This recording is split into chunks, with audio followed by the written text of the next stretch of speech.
TTS 두란노 성경교실 가족 여러분, 안녕하세요. 저는 횃불 트리니티 신학대학원대학교 총장 김윤희입니다. 지금 우리가 뭘 공부하려고 하는지 알고 계시나요? 예, 맞습니다. 하박국입니다. 하박국이 무슨 뜻을 가지고 있다 그랬죠? 선지자 이름이. 우리도 다 이름에 뜻이 있잖아요. 맞습니다. 이제 모르시는 분은 지난번 강의했던 걸 좀 찾아보시면 나오는데 껴안는다라는 의미죠. 그래서 이 하박국 선지자는 되게 특이해요. 왜냐하면 자기의 지금 현재 사회상을 보면서 민족의 악함을 굉장히 가슴 아파합니다. 그러면서 하나님께 부르짖어요. 하나님, 이게 어떻게 된 겁니까? 이런 악함을 심판하지 않고 이 사회에, 그가 이제 사용한 단어가 강포라는 단어예요. 이 사회에 강포가 만연한데 하나님 왜 보고만 계십니까? 도대체 언제까지? How long? 이라는 질문을 하게 됩니다. 근데 그러니까 그런 사회적 이슈, 민족의 아픔, 악함, 정의롭지 못함, 이런 걸 껴안고 씨름하는 선지자예요. 자기 이름처럼 사역을 하는 겁니다. 그랬더니 하나님께서 답을 주시죠. 뭐라고 하시냐면, 걱정하지 마. 내가 이거 처벌할 거야. 근데 강포인데 더 강포로 하나님이 이 강포를 덮으시겠다고 얘기를 하시는 거예요. 심판하시겠다고 얘기를 하십니다. 그래서 두 번째로 하박국이 화들짝 놀라서 또 질문을 합니다.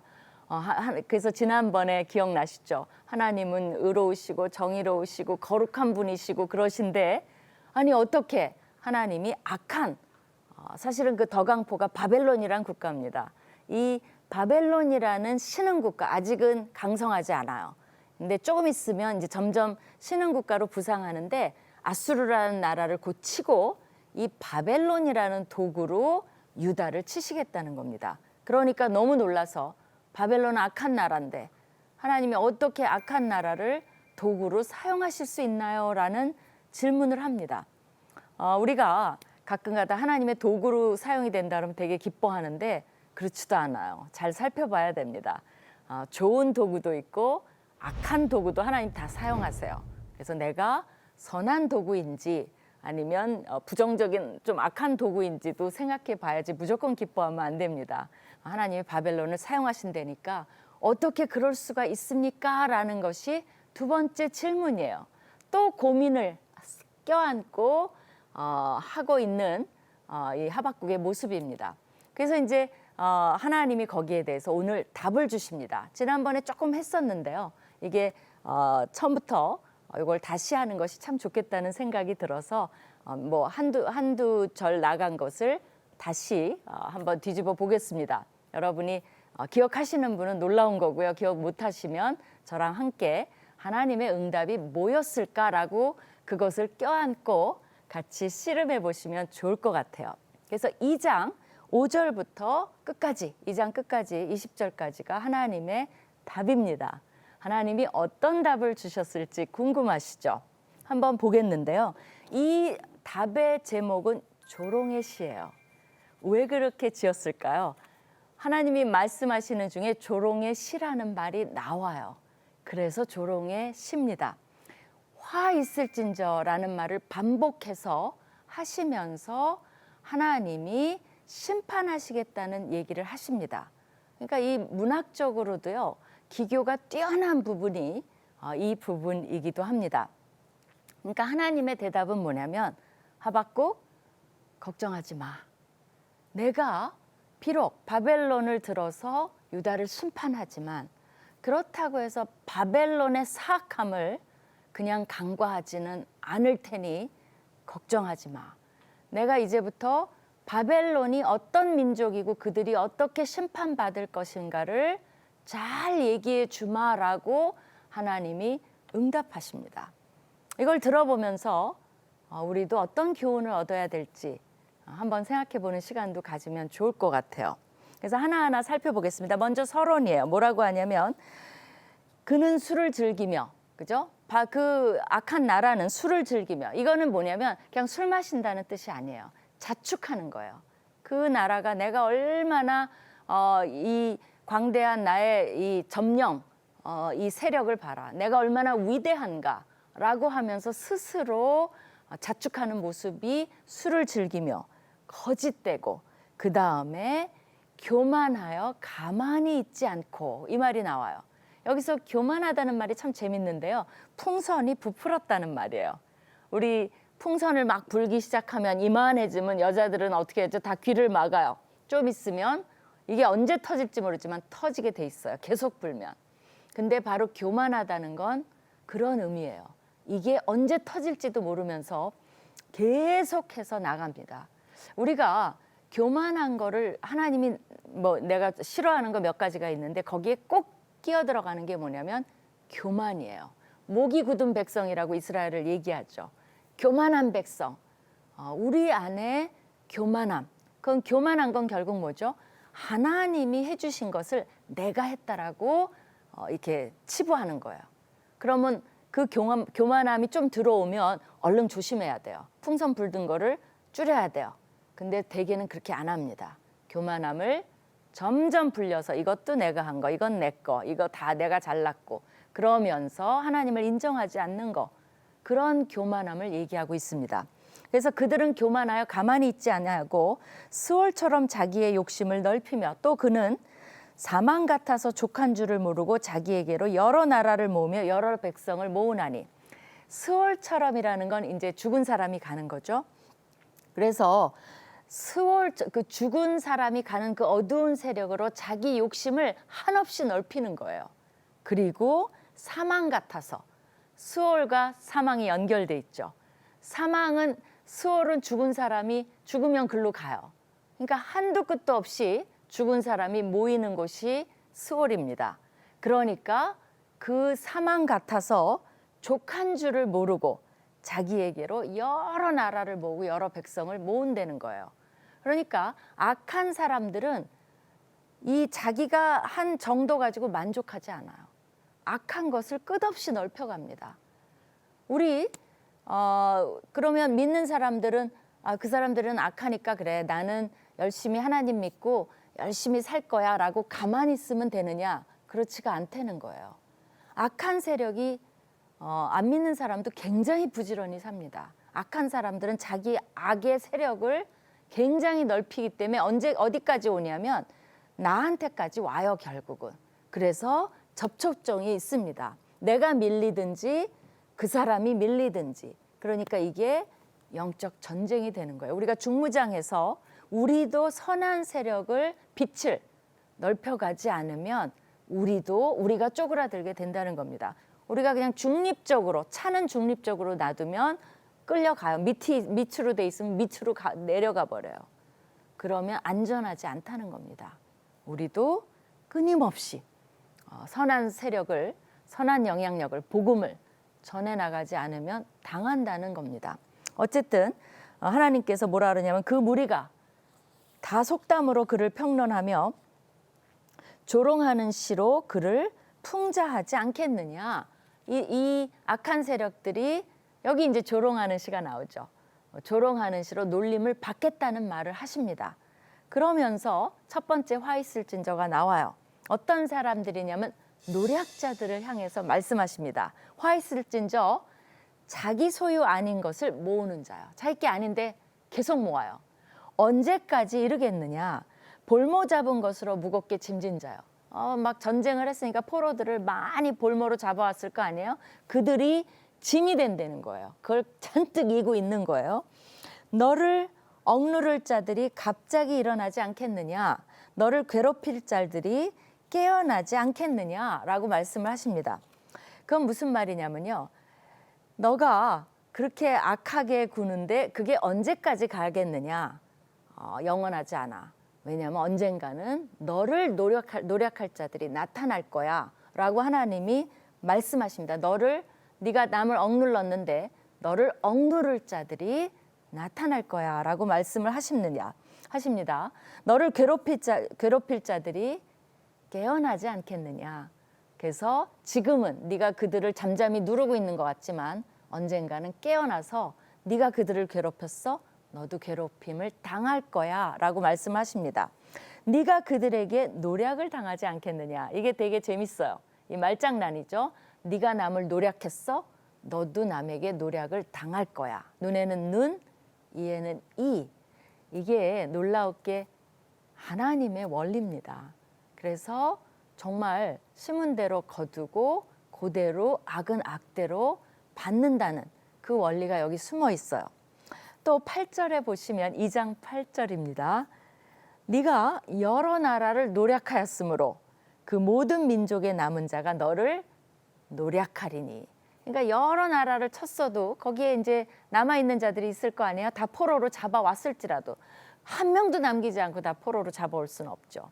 거기 있는 남은 자들이 언젠가는 너를 다시 일어나서 노략할 거야. 눈에는 눈이죠. 노략은 노략으로 갚아주시겠다고 말씀을 하십니다. 이는 네가 사람의 피를 흘렸으며 또 땅과 성읍과 그 안의 모든 주민에게 강포를 행하였음이니라. 맞아요. 유다 백성 강포가 사회에 만연했어요. 하나님이 더 강포로 이들을 유다를 심판하셨습니다. 근데 이 심판의 도구였던 바벨론도 강포로 인해서 더 강포로 당하겠다라고 말씀을 하십니다. 사실 바벨론은 잔인한 민족으로 알려져 있어요. 그들의 잔인성은 뭐 벽화니 이런 데로 봐도 막 낚싯줄로 사람을 꿰서 데려가기도 하고 협박, 무서움 이런 걸로 치리한 국가로 알려져 있습니다. 그러니까 인도주의적이고 우리 이제 휴머니티 인권을 존중하고 전쟁을 해도 그런 국격이 있어야 되는데 이들의 강포는 전 세계에 알려져 있는 겁니다. 그렇기 때문에 하나님이 그들의 악도 그냥 두시지 않겠다는 거죠. 두 번째, 화 있을진저는 뭐냐면 불의의 이득자들을 향해서 말씀하십니다. 그들은 재앙을 피하기 위해서 높은 데 깃들려 하며 뭐가 생각나요? 성벽, 궁궐 이런 게 생각나시죠? 자기 집을 위하여 부당한 이익을 취하는 자에게 화 있을진저. 자기만 사는 거죠. 남은 다 짓밟고 네가 많은 민족을 멸한 것이 네 집에 욕을 부르며 네 영혼에게 죄를 범하는 것이 되었도다. 그러니까 해도 너무하는 거죠. 그들을 잔인하게 해도 아이벤 여자를 가르고 막 이런 얘기가 나오잖아요. 전쟁을 하면 사실 뭐 여성들과 이런 사람들에게는 끔찍한 거죠. 그래서 네가 그렇게 악하게 점령을 하고도 네 영혼이 편할 줄 알아? 절대 그렇게 될 수 없어라고 말씀하시는 겁니다. 그러면서 뭐라 그래요? 담에서 돌이 부르짖고 집에서 들보가 응답하리라. 이건 뭐예요? 노예들 데려다가 학대하면서 그들의 피눈물 나게 한 거 돌이 부르짖고 들보가 응답하고. 그러니까 사실은 그 궁궐 속에서 살지만 그게 뭐예요? 공포의 집이죠.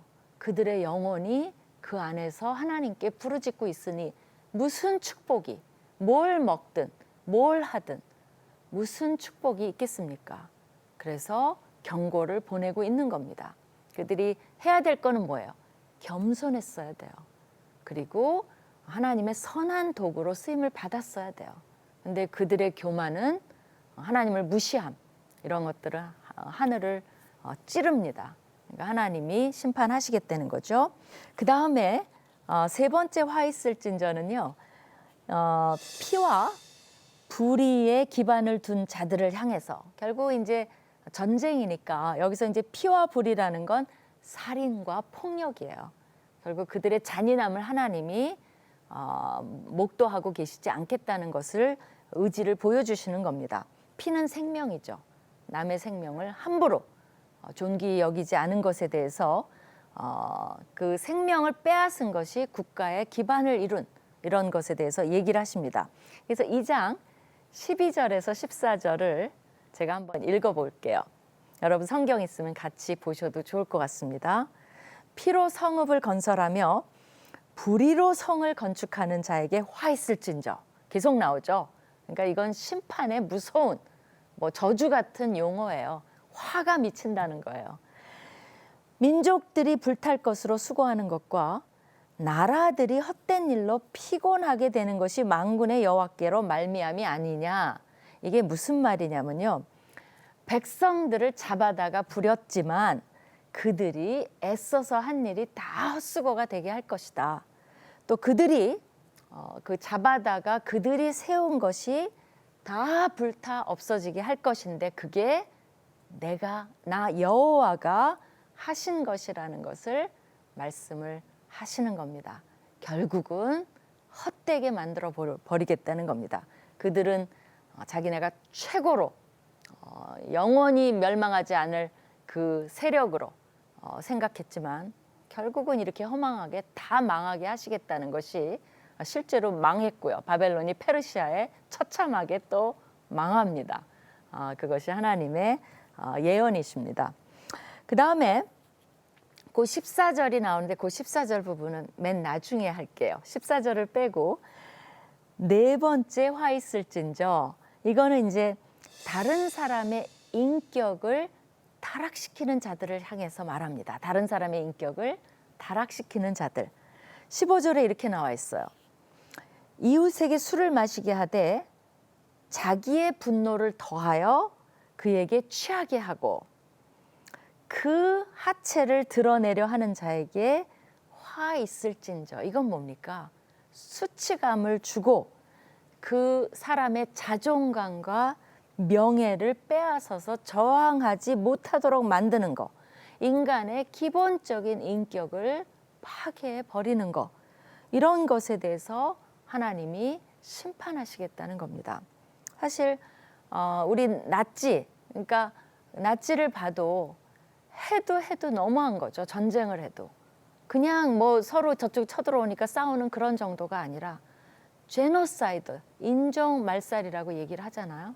그러니까 이제 여러분이 예루살렘에 가면 야드바셴이라는 그 할라코스트, 유대인 대학살을 기념해 놓은 그 희생자 추모 이스라엘의 국립기념관이 있습니다. 이름이 야드바셴이에요. 근데 거기에 보시면 그 이제 그 원통형의 방이 있는데 거기에 220만 페이지에 달하는 희생자들의 이름이 220만 페이지예요. 그 이름이 기록된 증명서가 원통형의 방 전체를 둘러 꽂혀 있고 그 밑에 물이 있어서 미처 이름을 파악하지 못한 사람은 그 물 속에 반영, 그 이름들이 원통형으로 위에 있으니까 반영이 돼서 그들도 기억하는 그런 국립기념관을 지었습니다.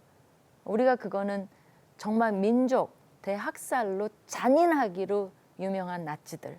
어느 정도 잔인했는지 아세요? 독일군이 지나가다가 어떤 유대인 아이의 눈이 너무 이쁘다고 얘기를 했어요. 네 눈 참 이쁘다. 그러면서 가면서 뭐라 그랬냐면 제 눈 뽑아오라고. 그렇게 해서 이거는 그냥 단순히 전쟁이 아니에요. 그런 것에 대해서 하나님이 분노하고 심판하시겠다는 걸 말씀을 하시는 겁니다. 그래서 2장 16절에 보시면 영광이 아니여 수치가 가득한즉 너희는 영광으로 생각해 아니야 너희는 수치가 가득해. 너도 마시고 너의 할례 받지 아니한 것을 드러내라. 네가 남한테 수치를 줘 내가 너에게 수치를 주겠다라고 말씀하시는 겁니다. 여호와의 오른손에 잔이 네게로 돌아올 것이라. 더러운 욕이 네 영광을 가리리라. 눈에는 눈, 이에는 이죠. 남한테 수치를 줬어? 너도 수치를 당할 거야. 2장 17절은 이는 네가 레바논에게 행한 강포를 행한 것과 짐승을 죽인 곳, 곧 사람의 피를 흘리며 땅의 성읍과 그 안에 모든 주민에게 강포를 행한 것이 네게로 돌아오리라라고 말씀하세요. 강포가 두 번이나 나왔어요. 강포를 강포로 덮고 이 강포는 더 강포로 하나님이 덮으시겠다는 주제가 있습니다. 여기서 우리가 묵상해야 봐야 될 게 너무 많아요. 우리가 죄를 두려워해야 되는 건 뭐냐면 하나님이 선하시고 용서하신 하나님이 맞아요. 그러나 또 한편으로 내가 죄를 가볍게 여길 때 하나님이 그 죄를 간과하시지 않는다는 것도 생각해 봐야 돼요.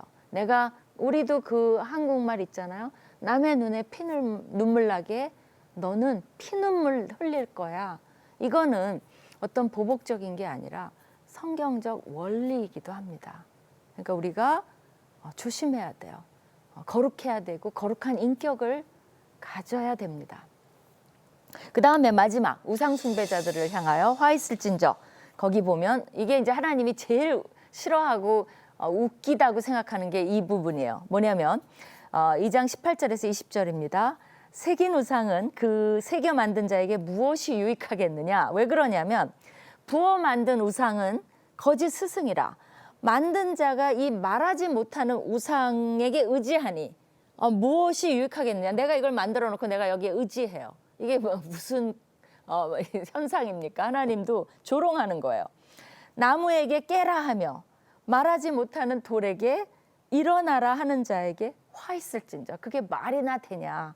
내가 만든 건데 창조물에게, 창조주는 예배하지 않고 창조물에게 깨라, 네가 신이야 이렇게 하면 그게 우습지 않냐 이거죠.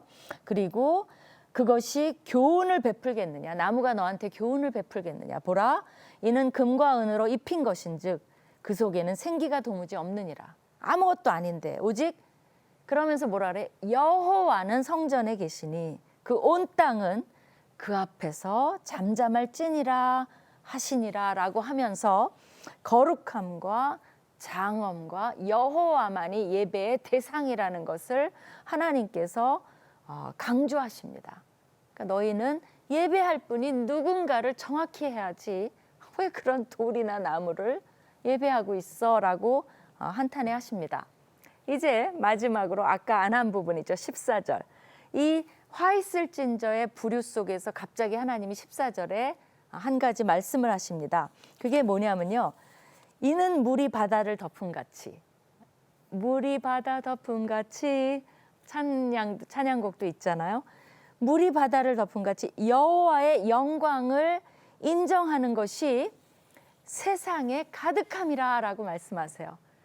이렇게 화 있을진저를 하나님이 심판하시는 이유는 뭐냐면 여호와가 어떤 분이신지를 만방에 알리고 예배받기 위해서 이렇게 하시는 거라는 것을 알려주십니다. 언젠가는 이 정말 물이 바다를 덮음같이 그 모든 세상이 여호와의 영광을 인정한다는 거예요. 시편 111편 9절에도 물이 바다 덮음같이 똑같아요.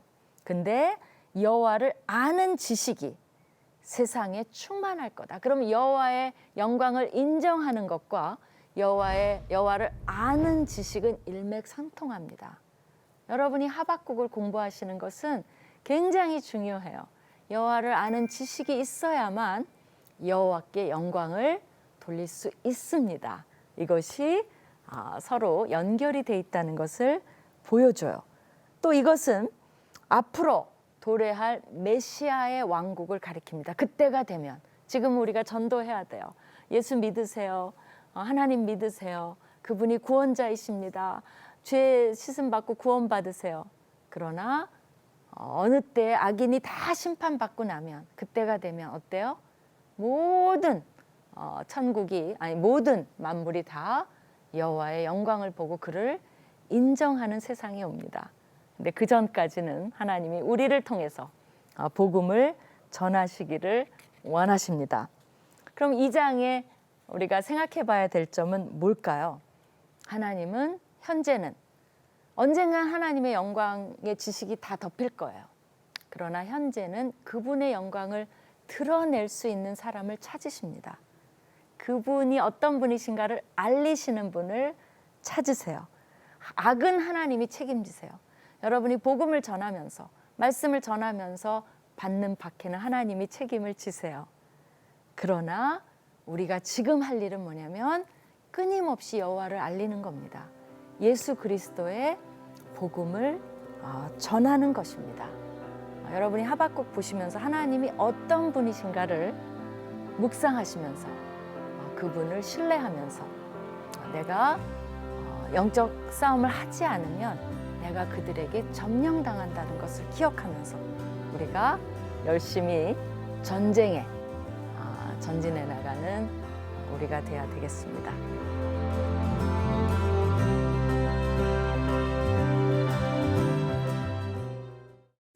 이 프로그램은 CTS 방송가족의 사랑과 후원으로 제작되었습니다.